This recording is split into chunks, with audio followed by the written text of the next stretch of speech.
Bonsoir à tous. On se retrouve pour... enfin bonsoir, on est en fin d'après-midi. On se retrouve pour un unboxing de Tokaido Duo. On avait fait il y a quelques jours de ça l'unboxing de Namiji. Et voici donc le dernier venu de la gamme Tokaido Duo. Donc la version 2 joueurs de Tokaido. Donc bonsoir à tous ceux qui sont déjà présents dans le chat. Et merci Egmoi qui vient de se réabonner. Merci beaucoup. C'est très gentil. Et voilà. Allez, on attaque. Hop, ouverture. Salut Elmer62. Il y avait aussi bonsoir à Blue. Et je sais plus, il me semble avoir vu une troisième personne. Mais hop.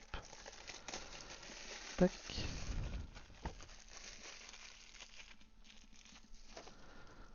Qu'est-ce qui se cache à l'intérieur de cette boîte? Hop là. Petit format pour un gros jeu bien rempli. D'abord le livret de règles. On voit qu'il est assez succinct avec des exemples.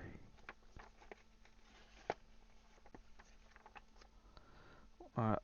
Je pense que de toute façon, pour les personnes qui sont habituées à jouer soit à Tokaido, soit à Namiji, il y a des similarités. Donc ça devrait être plus facile pour appréhender les règles.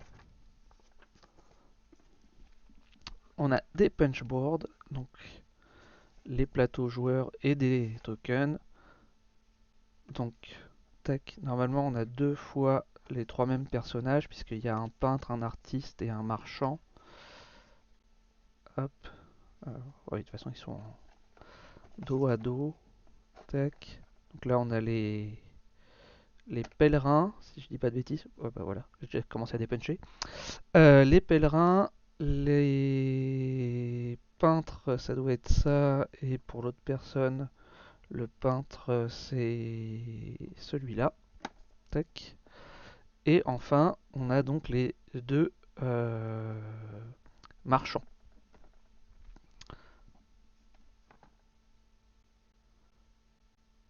Tous des punchages en perspective. Et ouais, surtout qu'il y en a encore derrière.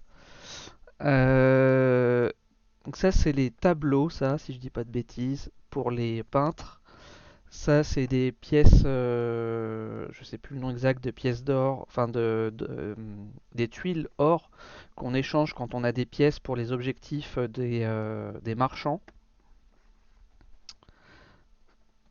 Et donc bah, les pèlerins, lui, doivent visiter des temples et des jardins. Donc ça, c'est les fameuses pièces qu'on récupère en vendant des ressources. Ça, c'est les bonus des tuiles océan. Et ça, c'est les différentes marchandises qu'on retrouve, qu'on peut récupérer avec le marchand. Et ça, je me souviens plus de ce que c'est, ces pièces-là. Ce que représentent ces pièces, ces tokens-là. Comme j'y ai pas encore joué, je me souviens pas par cœur de tous les tokens. Hop. Et qu'est-ce qu'on retrouve ensuite? On doit avoir le plateau qui s'ouvre. Tac, comme ceci. Hop. Donc là, on retrouve un peu l'esprit de Tokaido avec les parcours. Sachant que chacun des trois personnages va avoir un type de déplacement particulier bien propre à lui. Les pèlerins vont se déplacer sur le pourtour, sur les petites cases comme on a l'habitude sur Tokaido ou Namiji. Alors que le peintre, lui, se déplace à l'intérieur des zones. Et le marchand sur les lignes orange. Donc ça fait trois personnages pour chaque joueur qui ont leur propre capacité.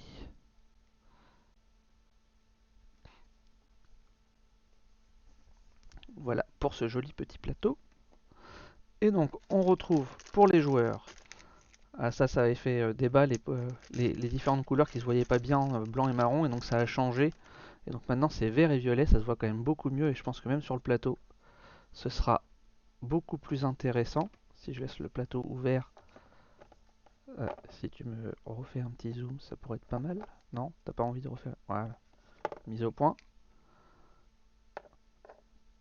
Donc ça c'est le pèlerin. Ça c'est un marchand. C'est le pèlerin adverse. Tac. Et ça c'est le peintre. Les peintres. Tac. Voilà.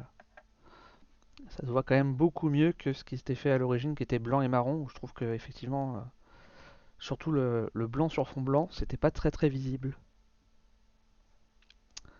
Donc voilà. Donc si je monte les meeples un petit peu plus en... Voilà. Donc on voit bien, surtout pour le peintre, ça représente bien. Pour le marchand, il porte un petit package dans son dos. Puis bah, le pèlerin avec son petit chapeau, je sais pas comment on appelle ça, ces chapeaux-là.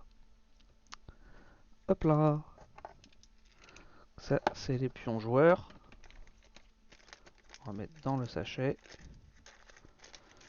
Hop. Ça, c'est le sac pour mettre les marchandises qu'on pioche donc au hasard dans le sac. Quand on est sur des tuiles, le marchand il va piocher des tuiles en rapport avec là où il est. Ça indique là 2 marchandises, 3 marchandises, 4 marchandises, voilà. Donc c'est ce qu'il pioche dans le sac, les marchandises qu'il pourra revendre ensuite.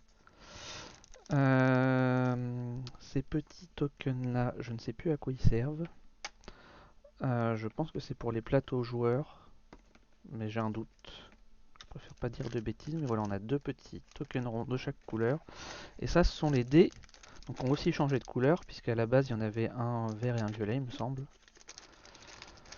Les dés qui vont nous servir pour le déplacement des 3 types de personnages. Donc au début du tour, le premier joueur, il va tirer les 3 dés, et puis il va choisir un des dés s'il veut utiliser pour déplacer, là par exemple, le peintre de 3 ou le pèlerin de 3 ou le marchand de 2.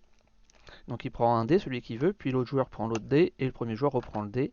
Voilà, et puis après nouveau tour, c'est à l'autre joueur de lancer les 3 dés, et ainsi de suite. Donc jusqu'à ce que la partie se termine, et la partie elle se termine quand pour un joueur, un de ses personnages a rempli tous ses objectifs.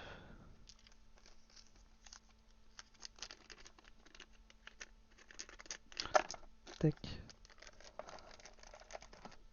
Hop. Donc voilà pour Tokaido Duo. Est-ce que vous avez des questions sur ce unboxing? C'est un petit jeu qui se joue exclusivement à deux, qui est somme toute assez rapide normalement, puisqu'une partie c'est environ 20 minutes, 30 minutes. Ouais, c'est d'assez bonne qualité. Du coup, si je défais un plateau joueur, tac, il est assez épais quand même, hein, donc c'est bien. Les graphismes de Nayad sont toujours aussi magnifiques. Oui, je vais pas rappeler, c'est un jeu encore d'Antoine Boza, bien sûr, qui a aussi fait Tokaido et Naminji. Et voilà, c'est à partir de 8 ans, et donc une petite demi-heure de jeu en perspective.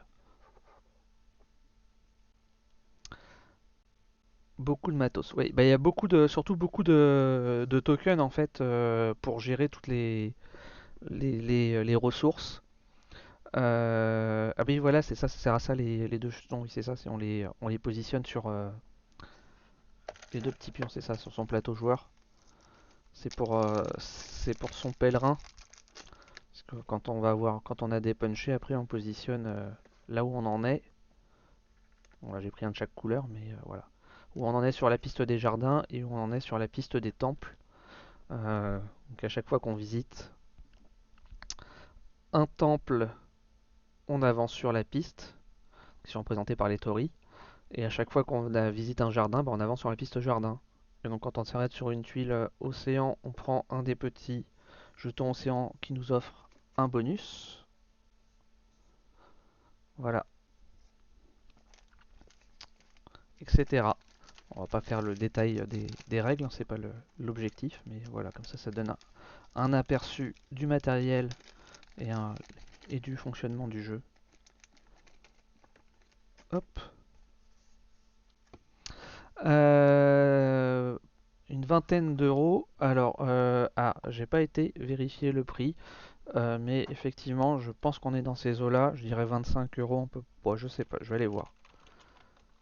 Il vient tout juste d'arriver, donc normalement il doit être disponible dans vos boutiques. Euh, Tokaido Duo. Ouais, 19 euros. Ça dépend de où vous l'achetez. Mais voilà, 18-19 euros. Donc ça fait pas, c'est pas excessif pour la qualité et la quantité du matériel. Je pense que c'est un bon prix pour un jeu de joueur.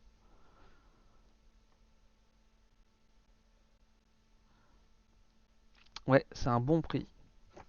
Voilà. Et de ce que j'ai pu voir direct, j'ai pas encore pu le tester, du coup je vais l'essayer bientôt, mais il m'a l'air assez tactique et il a l'air bien plaisant. Je pense que je vais beaucoup plus apprécier cette version-là que son grand frère, le Tokaido classique. Hop,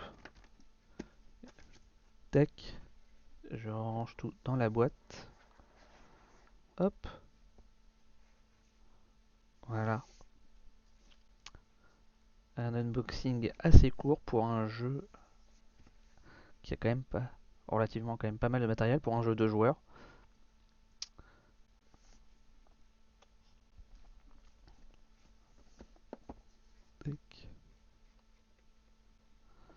Et de rien, Elmer 62.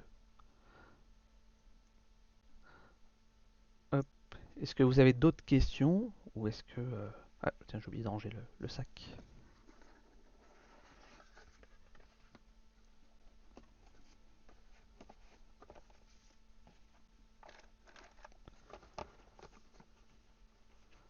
Ça pourrait presque être le genre de jeu qui prend suffisamment peu de place pour qu'on puisse même à distance, si on se fait un live, si on est, comme je sais que Mathieu a aussi le jeu, potentiellement en faire un let's play à distance à deux joueurs.